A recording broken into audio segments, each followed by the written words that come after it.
My two brothers and I have always been inseparable since childhood. There's John, the eldest, Steve, the youngest, and me, Lucy, the only girl in the family. Now in our 30s, I'm confident that our sibling bond is stronger than most. Our closeness stems from our parents' busy schedules. Both worked tirelessly, leaving us to rely on each other. None of us were angels. We each had our fair share of mischief. Our mother became a frequent visitor to our school, reining us in as needed. John, though, was notorious in our hometown for his rebellious streak. Academics were far from his priority. He preferred mischief and adventures over textbooks. Steve and I took a different path, perhaps learning from John's escapades. We managed to steer clear of causing too much concern. Without extra tutoring or intense studying, we effortlessly landed in the top ranks of our class. Maybe we just knew how to navigate the system. Lucy and Steve are excelling in school, our parents would say, eager to see what we would achieve in the future. Maybe they'll take care of me someday, I teased. Being good at studying doesn't guarantee a successful future, but I declared, I'll be the most successful one among our classmates. Just wait and see. Usually, those who say that are the first to settle down, Steve quipped. My money's on Steve, John added, but even if I do succeed, I will be taking care of you. These debates were a regular part of our conversations.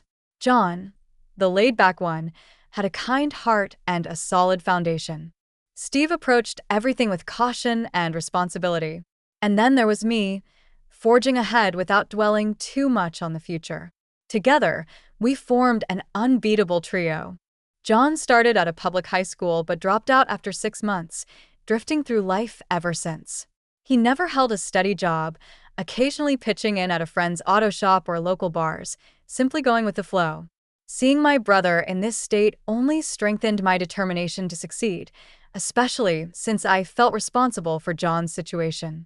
It all started the day I was involved in a serious traffic accident, leaving me with severe injuries. John, deeply concerned for me, rushed me to the hospital. His worry and care for my well-being led him to quit high school. I've carried a sense of guilt about that ever since. If I can achieve success, I believe I can help John find his way again.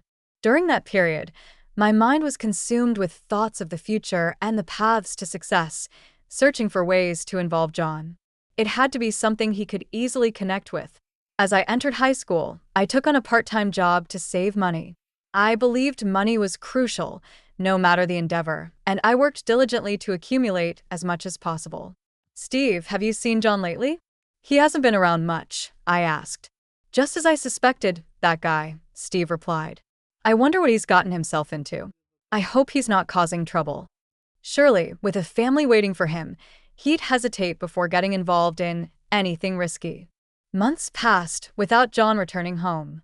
To alleviate our concerns, Steve and I exchanged rumors about John's whereabouts. Then, one day, John returned home as if nothing had happened. Where have you been? You could have at least let us know. We were all so worried.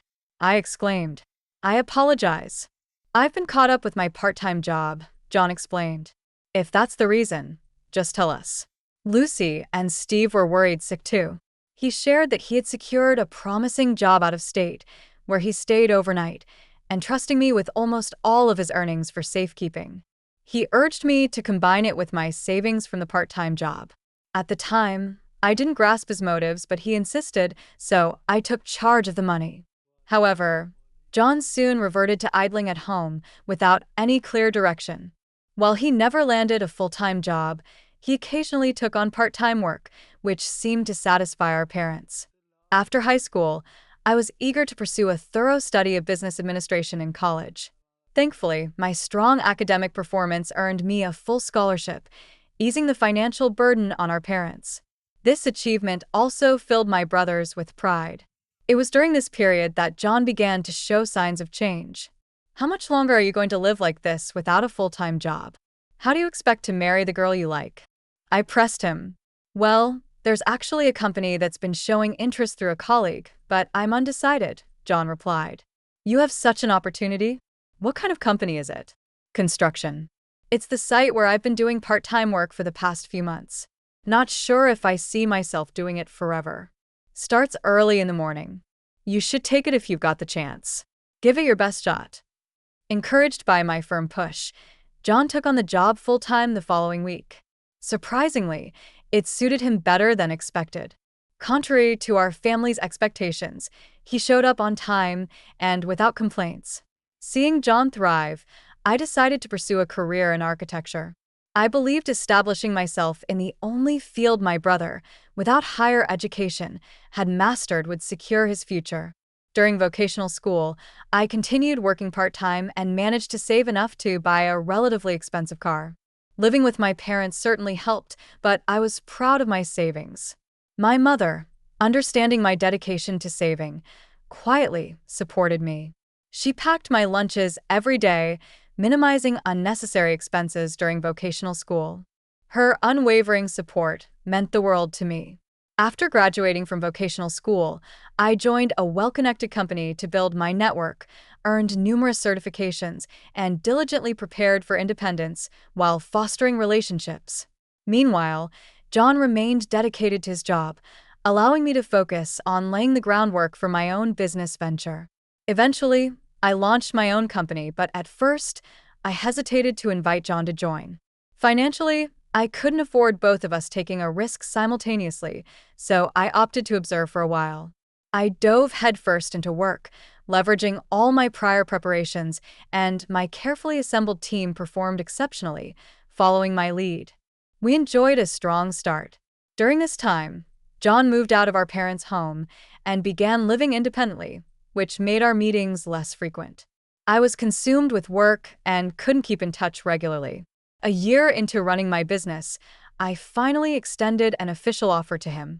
John, my company is finally stable now. I have something else to offer you. What I want to do next is expand the business further, and I need your help. Can you assist me? I don't think there's anything I can do, John replied. I want you to become the president of the current company and take a leading role. What? That's impossible for me. You need to consider who you're asking. I'm asking you sincerely and with careful thought. Plus, the money you entrusted to me earlier, I used part of it as capital when I started the company. I convinced John to join me and paired him with a secretary who seemed to click well with him, ensuring he learned all the ropes of the company. Taking on the role of chairman, I focused on supporting John while laying the groundwork for our next venture. My childhood dream was to create a charming and Instagram-worthy cafe that could rival any others. Excited to pursue this vision without compromise, I immersed myself in studying the restaurant industry. Around this time, my younger brother Steve embarked on his path to becoming an architect, a plan I had suggested.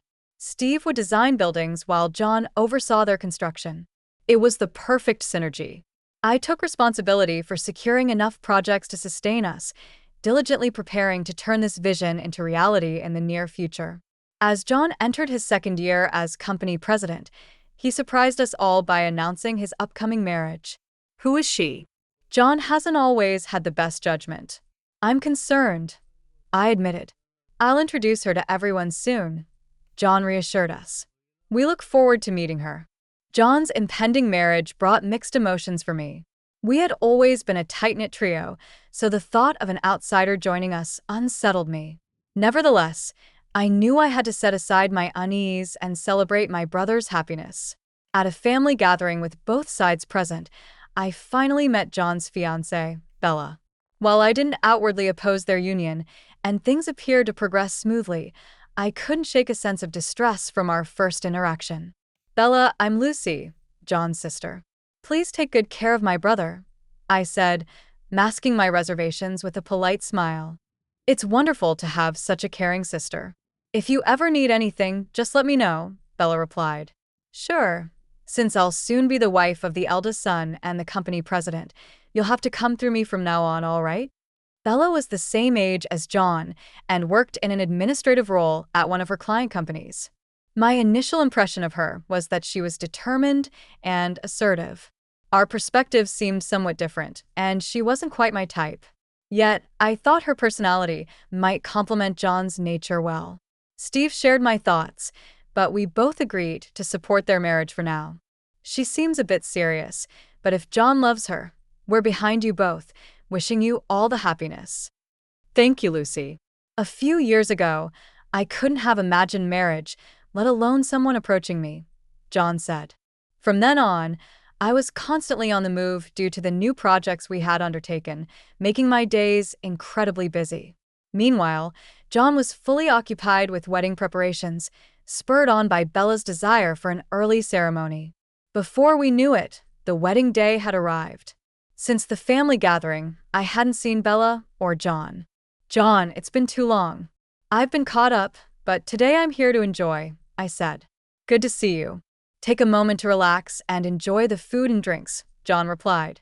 As John prepared to marry, I couldn't help but feel a pang of sadness. The three of us had always shared laughter and conversation. Before the ceremony, we managed to exchange a few laughs, and seeing John's happiness, Steve and I felt reassured. As the ceremony began, I savored a delightful meal, catching up with Steve and my parents after a long time apart. Our company's employees were seated diagonally behind our family, lively in their own conversations. It was during this chatter that the bride and groom began visiting each table in order. John, Bella, congratulations on your special day, I said. Thank you, and thanks to everyone for being here, Bella responded. Thank you all for coming. From now on, my husband's team is my team. I expect your continued dedication and hard work. I couldn't believe my ears. In the midst of the wedding ceremony, what was Bella saying? Unable to hold back, I responded, Bella, the employees are strictly part of my brother's company, not yours. Oh, I'm well aware of that, my dear, opinionated sister-in-law. You're part of the family now, she said, her tone mocking, cutting through the air and momentarily chilling the atmosphere. But then, unexpectedly, laughter erupted from the employees seated nearby. What? I'm going to be the wife of your CEO. Are you mocking me? Bella continued. Bella, please. Do you know who our chairman is? Huh? Chairman? I haven't been introduced to anyone like that. I don't know. It appeared John hadn't briefed her, and she was unintentionally rude to me due to her ignorance. Those in the know couldn't help but chuckle at the situation. The reception hall, once lively, fell silent, the mood shifting dramatically. I never expected you to say something like that here. It's disappointing, I said. Huh? I'm marrying the CEO, becoming the spouse of the most important person. Isn't that natural? Bella retorted. The reason I stand here today is all thanks to Lucy. She founded the company and appointed me CEO. Everything is thanks to Lucy. She's the chairwoman, John explained. What? What's this? Why wasn't I informed? Realizing she was the only one unaware, Bella was furious.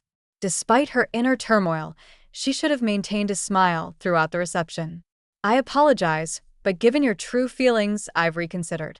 Let's consider this marriage null and void, John declared. John, that's extreme. I showed poor judgment. I apologize to everyone. John bowed deeply to the guests in the hall. The wedding ceremony came to an abrupt end, and people dispersed. Later, I learned that Bella had grown up in poverty, dreaming of marrying a wealthy man for a better life. Me, John? She seemed determined to fulfill that goal, I said. After the disrupted ceremony, Bella repeatedly begged John to reconsider, but he remained resolute in his decision to end things. During their relationship, Bella had always appeared respectful and reserved around John, so her confrontational behavior towards others surprised him. He confided in me that he found it difficult to trust women and intended to focus solely on his career. His dedication paid off, and he excelled at work. Meanwhile, my dream of expanding our shops became a reality, and Steve achieved his goal of joining our company after passing his exams. Despite our professional achievements, all three of us remained single, which was a source of quiet sadness. I remembered our rare gathering together. Do you have anyone in mind to marry, Lucy? John asked. I'm really into my work right now. Marriage and kids aren't on my mind yet, I replied. Same here. As long as we're happy, that's what counts. I'm not keen on marriage either, Steve added. How about building a house then? John could move back, and we could all live together, Steve proposed.